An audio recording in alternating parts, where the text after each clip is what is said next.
आप देख रहे हैं number 1 digital news channel TD news, सच्ची और बड़ी खबर। स्पॉन्सर्ड बाय शिक्षा सलाहकार। नमस्कार, मैं हूं दृष्टि श्रीवास्तव और आप देख रहे हैं टीडी न्यूज पर आज का टीडी एजुकेशन। आज के दौर में हम अपनी शिक्षा व्यवस्था पर गौर करेंगे। विद्यालयों से लेकर उच्च शिक्षा तक सभी संस्थानों में आगामी सत्र से राष्ट्रीय शिक्षा नीति के तहत पाठ्यक्रम व कोर्स को पढ़ाने की तैयारी की जा रही है, जिसके तहत विश्वविद्यालयों में पाठ्यक्रमों का 60% हिस्सा कक्षाओं में और 40% हिस्सा ऑनलाइन पढ़ाने का सुझाव दिया गया है। शैक्षणिक सत्र 2021 से सभी विश्वविद्यालय और महाविद्यालयों में 40% पाठ्यक्रम की पढ़ाई ऑनलाइन होगी। यह सुझाव विश्वविद्यालय अनुदान आयोग (यूजीसी) द्वारा राष्ट्रीय शिक्षा नीति (NEP) 2020 के क्रियान्वयन के लिए बनाई गई विशेषज्ञ समिति ने अपने ड्राफ्ट में दिए हैं। दरअसल विद्यालयों से लेकर उच्च शिक्षा तक सभी संस्थानों में आगामी सत्र से राष्ट्रीय शिक्षा नीति के तहत पाठ्यक्रम व कोर्स को पढ़ाने की तैयारी की जा रही है। इसी श्रृंखला में यूजीसी ने विशेषज्ञों की समिति तैयार की थी, जिसमें पठन पाठन का 60% हिस्सा कक्षाओं में और 40% हिस्सा ऑनलाइन पढ़ाने का सुझाव दिया गया है। 6 जून तक विश्वविद्यालयों से मांगा सुझाव। विश्वविद्यालय अनुदान आयोग के सचिव प्रोफेसर रजनीश जैन की ओर से यूजीसी विशेषज्ञ समिति द्वारा तैयार ड्राफ्ट राज्यों और विश्वविद्यालयों को भेजा गया है। इस ड्राफ्ट रिपोर्ट पर सभी पक्षकारों को 6 जून तक अपने सुझाव भेजने होंगे। इसमें लिखा है कि आयोग की विशेषज्ञ समिति के ड्राफ्ट के मुताबिक यह तय किया है कि उच्च शिक्षा संस्थानों को किसी भी पाठ्यक्रम का 40% हिस्सा ऑनलाइन माध्यम से पढ़ाने की मंजूरी दी जाए, जबकि यह 60% कक्षाओं में पाठ्यक्रमों से आधारित होगा। इसके आधार पर दोनों प्रारूपों में परीक्षा ऑनलाइन माध्यम से ली जा सकती है।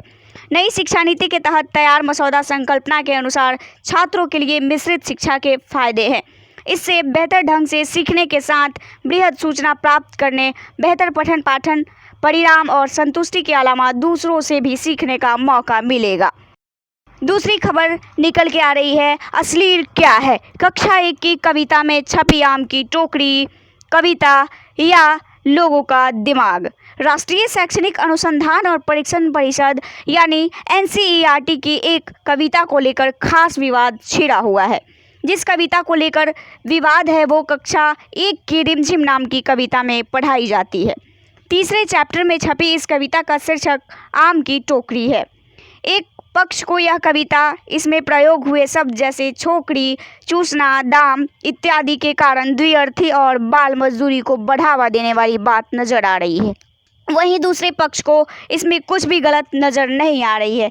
कविता कुछ इस प्रकार है: 6 साल की टोकरी भर कर लाई टोकरी, टोकरी में आम है नहीं बताती दाम है, दिखा दिखा कर टोकरी हमें बुलाती छोकरी, हमको देती आम है नहीं बुलाती दाम है, नाम नहीं अब पूछना हमें है आम चूसना। इस कविता के नीचे कुछ और बातें भी लिखी हैं। मसलन लिखा गया है कि बच्चों से बात करें और पूछें कि वो ऐसे किसी बच्चे को जानते हैं जो स्कूल जाने की जगह बाल मजदूरी कर रहा हो। अगर हाँ तो उन्हें बताएं कि वो कैसे इन बच्चों की मदद कर उन्हें स्कूल में दाखिल लेने के लिए प्रेरित कर सकते हैं। साथ ही यह भी कहा गया है कि जिस प्रकार से इस कविता में बच्ची लोगों के बीच आम बेचने का अभिनय कर रही है, उसी तरह बच्चों से अलग अलग चीज़ें खाने का अभिनय कराया जाए। इस कविता पर जाने माने अभिनेता आशुतोष राणा ने भी सवाल उठाए हैं। अपनी फेसबुक पोस्ट में उन्होंने लिखा है, एक तरफ हम हिंदी भाषा के गिरते स्तर और हो रही उपेक्षा पर हाय तौबा मचाते हैं और दूसरी ओर इतने निम्न स्तर की रचना को पाठ्यक्रम का हिस्सा बना देते हैं। ऐसी रचना को निश्चित ही पाठ्यक्रम में नहीं रखना चाहिए, क्योंकि मनुष्य की भाषा ही उसकी पहचान होती है। राणा ने यह भी लिखा कि हमें यह याद रखना चाहिए कि बच्चे राष्ट्र की आत्मा होते हैं। यही हैं जिनके मस्तिष्क में अतीत सोया हुआ है, यही हैं जिनके पहलुओं में वर्तमान करवटें ले रहा है और यही हैं जिनके कदमों के नीचे भविष्य के अदृश्य बीज बोए जाते हैं। सजल नाम के यूज़र ने लिखा है कि इस तरह की पाठ्यक्रम सामग्री बहुत से राज्य स्कूल बोर्ड की किताबों में मिल जाएंगी। हमें यह करने की ज़रूरत है कि इस तरीके की सामग्री को ढूंढें और इसे हटा दें। इस कविता को लेकर लोगों ने एनसीईआरटी से लेकर केंद्रीय शिक्षा मंत्री तक को टैग किया। मांग की कि न केवल यह कविता हटाई जाए बल्कि उसे भी हटा दिया जाए जिसने इसे पाठ्यक्रम में शामिल किया है। लोगों ने कहा कि यह कविता व्यर्थी और बच्चों को बिगाड़ने वाली है। मसलन आज वे छोकरी शब्द सीखेंगे, फिर वो बड़े होकर युवा लड़कियों को छोकरी कहकर छेड़ेंगे। एनसीईआरटी ने इस पर क्या कहा, आइए अब ये देखते हैं। यह कविता रामकृष्ण खादर नाम के कवि की लिखी हुई है और साल 2006 में एनसीईआरटी की कविता का हिस्सा बनी थी। इसमें पहले लगा कि शायद जिस कविता पर विवाद हो रहा है उसे पहले भी हटाया जा चुका है, लेकिन ऐसा नहीं था। ऐसे में हमने एनसीईआरटी की किताब का सबसे नवीनतम संस्करण देखा। कक्षा 1 की रिमझिम किताब में सबसे नए संस्करण में भी यह कविता जस की तस छपी हुई है। ऐसे में इस पूरे विवाद के बारे में हमने एनसीईआरटी के एक वरिष्ठ अधिकारी से बात की। उन्होंने नाम ना बताने की शर्त पर हमें बताया कि यह पहली बार नहीं है कि इस कविता को लेकर विवाद खड़ा हुआ है। कुछ साल पहले भी ऐसा हो चुका है, तब एनसीईआरटी की तरफ से इस कविता का रिव्यू किया गया था। किसी भी प्रकार दिक्कत इस कविता में नज़र नहीं आई थी और बच्चों के लिए यह बहुत ही सहज और सरल कविता है। इस मुद्दे पर एनसीईआरटी ने ट्वीट कर भी अपनी प्रतिक्रिया दी है। ट्वीट में कहा गया है, पाठ्यपुस्तक में जो भी कविताएं हैं वे एनएफसी 2005 के परिप्रेक्ष्य में स्थानीय भाषाओं की शब्दावली को बच्चों तक पहुंचाने के उद्देश्य को ध्यान में रखते हुए शामिल की गई है ताकि सीखना रुचिपूर्ण हो सके।